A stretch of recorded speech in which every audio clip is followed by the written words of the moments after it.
What's going on, everybody, and welcome to the Feathered Pen. I'm your host, Derek Hayes. So excited to be with you for round number two. And today I want to get into why I chose to do the Feathered Pen. There was some confusion. I think people thought I was running for a political office or something like that, which is cool that you guys thought I could do that. I hope that's what you were saying anyway. But I'll get into that today and then pull in something that's recent in the news to kind of highlight again why I chose to do this. So about 5.5 years ago, I ran into this documentary called From Freedom to Fascism.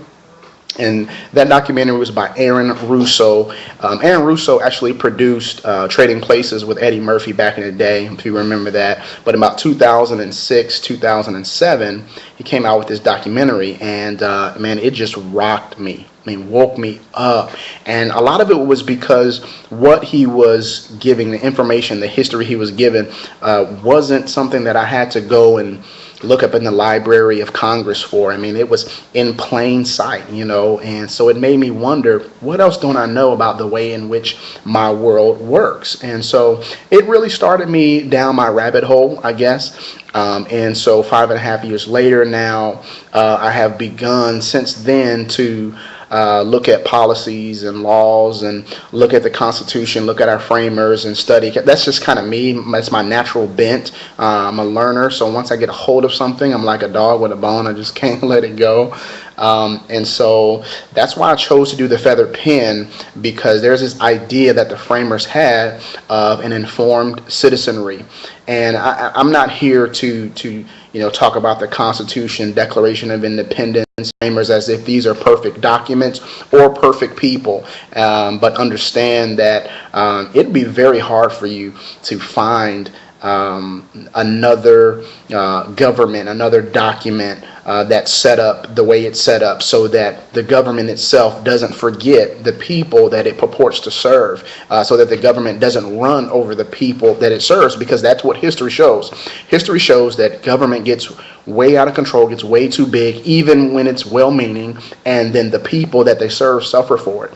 And so this idea of staying informed is a very, very important tool. And we find that when people are kind of lulled to sleep, then governments and people in power, should I say, are able to do things that they would not be able to do had the people's mind been sharpened and cued in to how things are supposed to be. And so, as I talk with people, they were either in two categories. Either they were in the category of, yeah, man, I know what's going on, I know what's up, but I don't really know what I can do about it. So there's this hopelessness, kind of feeling helpless about it. And then there were ones who just didn't know at all, kind of give you that blank look, like that kind of look. But what if I turned it on his head and said, what did you think about a supervisor who doesn't know what his employees are doing? What would you call that supervisor? Foolish for sure, unethical perhaps, definitely. Some other choice words that we can't say because this is a family program. But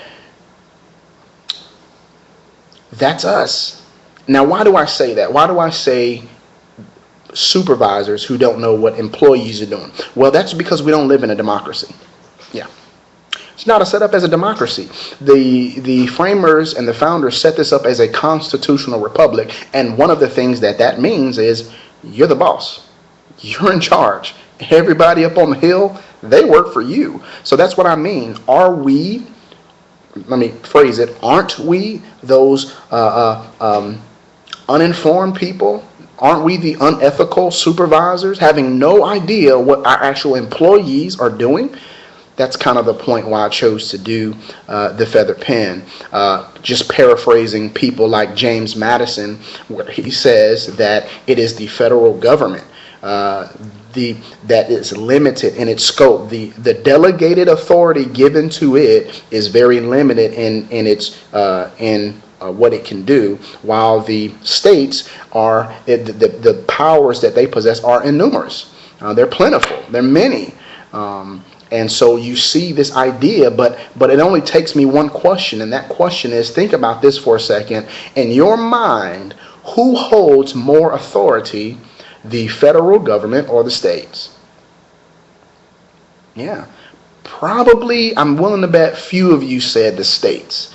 Because it just in your mind, the federal government, they kind of run the show. That's not true. We're called the United States of America for a reason, and all power, as the Constitution says, or the Declaration of Independence says, is vested in the people. And so the people don't live in the federal government. The people live in the states. And so those type of ideas gripped me so. And so this is why I'm here giving you this information to empower, hopefully. And, what will you choose to do in your community? How will you choose to live? What conversations will you choose to have with employers, and your co-workers, family, your friends, your neighbors, after hearing and after talking about things like this? And so let me for time's sake, at least now, let's bring in this situation in Nevada to kind of put a cap on what we were just talking about, and these ideas that have kind of been rattling around in my brain. And it's that situation with, Cliven Bundy and his family with the cattle, and the Bureau of Land Management coming to take. Now, obviously, you've seen the updates in which they have now pulled back. And I'm going to try my best to link that video to this video down below here, because you have got to see this. I mean, it is absolutely amazing. These rancher, guys and gals just kind of standing off with this federal agency. But those are the updates, and so that's a huge monumental victory. And I gotta say that information about Mr. Senator Harry Reid, when that thing started pumping, I'm wondering, does that have anything to do with the now saying, okay, we're going to pull back? It makes you wonder, and I tend to think that that's the case, even though they're saying it had nothing to do with him. But rest assured, there is documentation from the BLM website that proves, yes, they do want a solar panel system in that area. So whether it's Harry Reid's thing or not, that's the truth. That's what they want to do in there, and there's the documentation that you can pull up to prove that. But what I want to highlight is this issue of the states' rights versus the federal grab, this federal overreach. Now,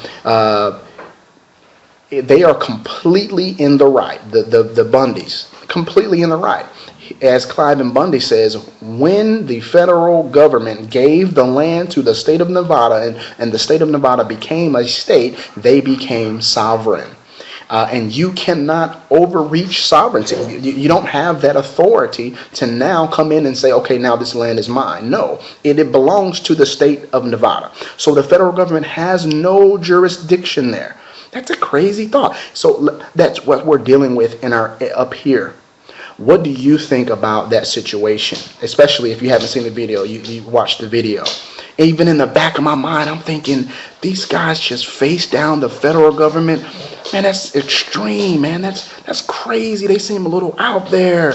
But why? That's not true. What's true is states' rights hold every single time. And so, just for kicks, I just want you to listen to Judge Andrew Napolitano talk about, give his take on what happened there. Made it sound like enough is enough with the federal government. We're drawing a line in the sand right here. And it drew people from all around the country who basically said to the feds, quit your heavy-handed theft of property and act like you're a normal litigant and not God Almighty. That was Judge Andrew Napolitano, and it's those type of things, man. That the people are really starting to catch on to this, and we've got to deal with this psyche up here. But as I close, what I want to bring up to you is this idea of American exceptionalism. Now, when I say that, I don't mean to discount any other nation, ethnicity, whatever. That's not what I'm saying. I'm not saying that America is somehow this bastion of goodness and we can do no wrong. I'm not saying that, but I am saying, think about the fact that it is the people who dictate to a federal government or any government to say, you have now overreached, you need to back away, you need to step back because you're overreaching. That is an exceptional and fantastic idea, because again, history has proven over and over and again that governments have a way, even with the best of intentions, of just grabbing more and more power, and it's the people who suffer for it. I mean, Cliven Bundy, for goodness sakes, is one of the last, if not the last rancher out there, because everybody else has kowtowed and said, okay, we'll give you this land. You're telling me that I can't graze cattle here, and he's like, no, that is not right. And so it was like I said, huge victory. We've got to change this psyche up here, and to put a finer point on it, as far as empowerment, the states, it's an exceptional idea to say the states can hold null and void any policy or law that the federal government enacts that is overstepping its authority that was given to it. It's called nullification. And the states, in the framers' writings and talks, it is the state's duty to nullify any policy and or law that oversteps its boundaries, its authority. They have given them limited, here's what you can do, and everything else is given to the states. And that's very, very limited. And so if there is something in your state that or some kind of federal policy that's been handed down, you now know you can go to your governors, you can tell your representatives, you can tell your senators, I don't like this and we want it nullified, especially to your governor. We want this nullified, meaning we will behave in a manner as if that law does not apply to this state. That's humongous, especially with all of the issues that are out there now. That is left up to the states, and we're not talking anarchy again, because it has to be a law that is unconstitutional. It has to be something where the federal government has not been given that authority to say or do or act in that manner. So we're not talking about just anything. We're not going to obey anything. No, that's not the point. And so get out there, man. Get involved. I hope you feel empowered by that. And I look forward to the next episode where we will talk about what was in that documentary that kind of just shook me to the core and woke me up. So I'm looking forward to that. I don't have anything else to say. For the Feather Pen, I'm Derek Hayes, reminding you that this will remain the land of the free as long as it's the home of the brave. So go do something courageous today. Peace. The one you let hit it and never called you again. Remember when he told you he was about to Benjamins? You act like you ain't him, they give him a little trim to begin.